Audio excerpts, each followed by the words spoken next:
Next up is going to be Third Apocalypse, a generic reincarnation apocalypse epic LitRPG fantasy adventure with a system, also called Regressor Book Number 1, written by Wolf and Caliban. It is 583 pages, it is $4.99, and it's available on Kindle Unlimited. Here is the author's description. Decades ago, the world was changed by the arrival of the system. One day, monsters spawned across the world, gateways to dungeons appeared everywhere, and the blue screens heralded the ends of days. The apocalypse, the ruin of the world. Amongst the ruins of the world, they survive. The players.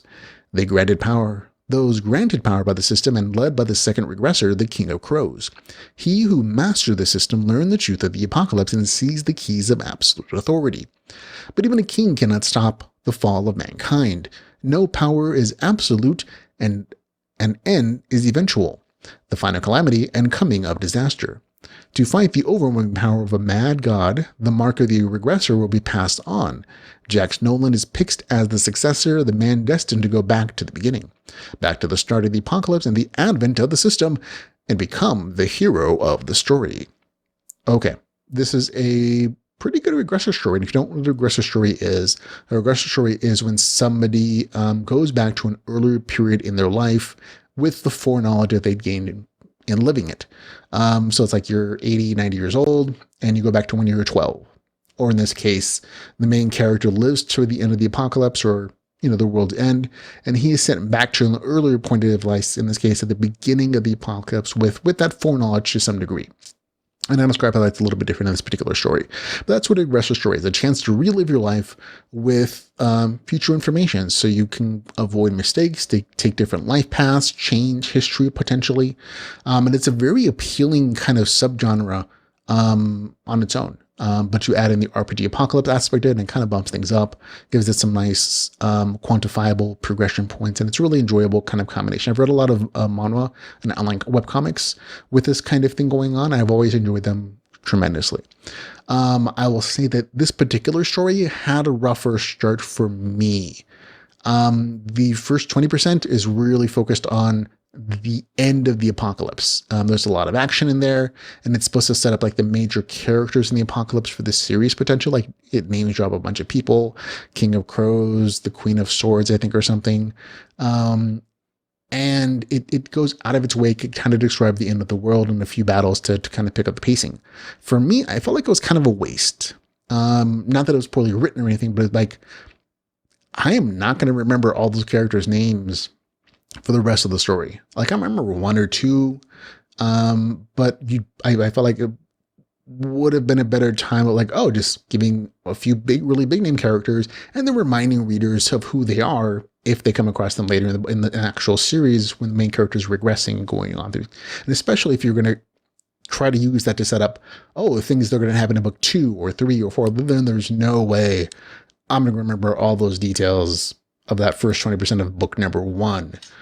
So for me, it felt like not a waste of time, but it wasn't as engaging as it could have been potentially, because again, I'm not going to remember these characters. I'm not engaged because I don't know who they are. I've not kind of bonded with them through story arcs. It's the end of a story, essentially.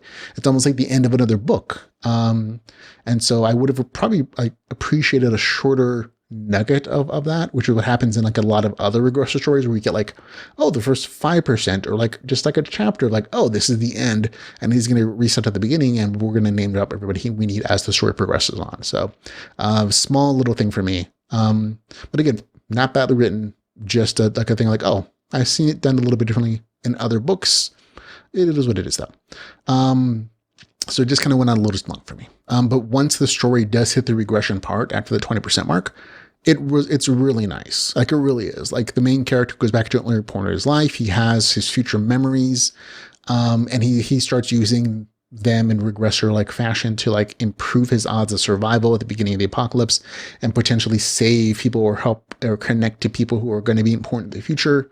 That part I was really engaged in. I always like when a character can be smart and use every advantage, but he's not overpowered in a physical sense or a power sense yet, because it's him taking risks and working hard to get those advantages, even though he has like knowledge of where they exist, like whether there are special abilities or special quests or weapons and armor, whatever the case is, he still has to work really hard to get them because he's not powerful yet. So I always appreciate that power growth and that power curve using your brain and using like the sort of like mental skills that you may have built up in a different life. And that's one of the engaging parts of like a regressor story in the first place. And so you see that a lot here. He's taking advantage of secrets not yet discovered in this timeline, connecting people that have been important in the future. And I kind of like the way that the authors dribbled out this foreknowledge. He's not too overpowered, because that's one of the other sides of the risky parts of doing a regressor story, that the main character seems overpowered because he knows everything that's going to happen.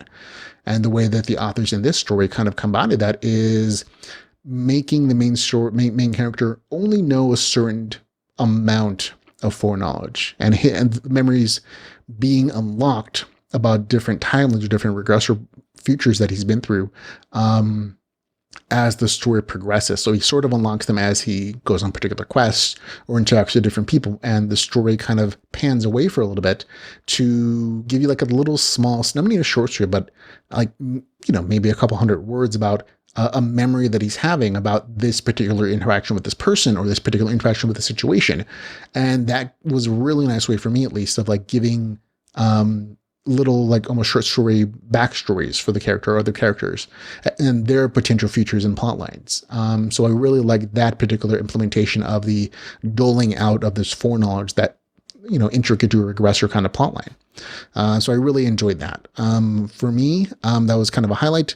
The RPG side of things, the story is really good. It doesn't start out that way necessarily, but after the 30% mark, when the RPG apocalypse is in full motion, you start to see things like levels and stats and classes and lots of quest notifications and plenty of RPG powers and details. So it is doled out through the majority of the story.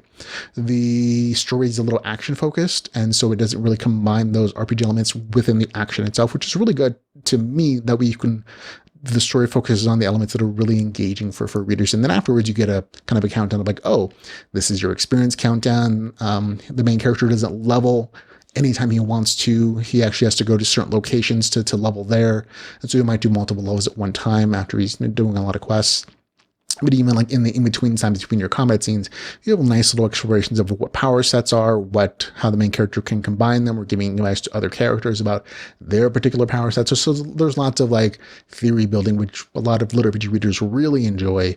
So lots of nice little stuff and plenty of good RPG crunchiness in the story.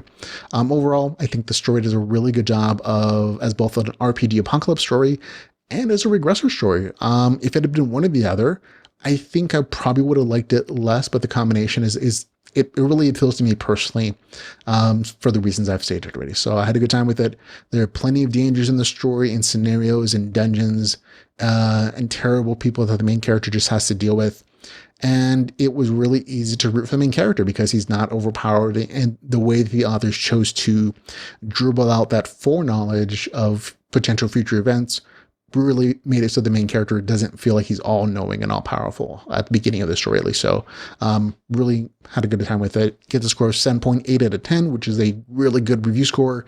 It might get nearly great if it had been a few other things that drew it down for me. So nearly great for me, but really good at least. So that's the third Apocalypse, a generic reincarnation apocalypse epic lit RPG fantasy adventure with a system. A really long title. Regressor book number 1 with a score of 7.8 out of 10.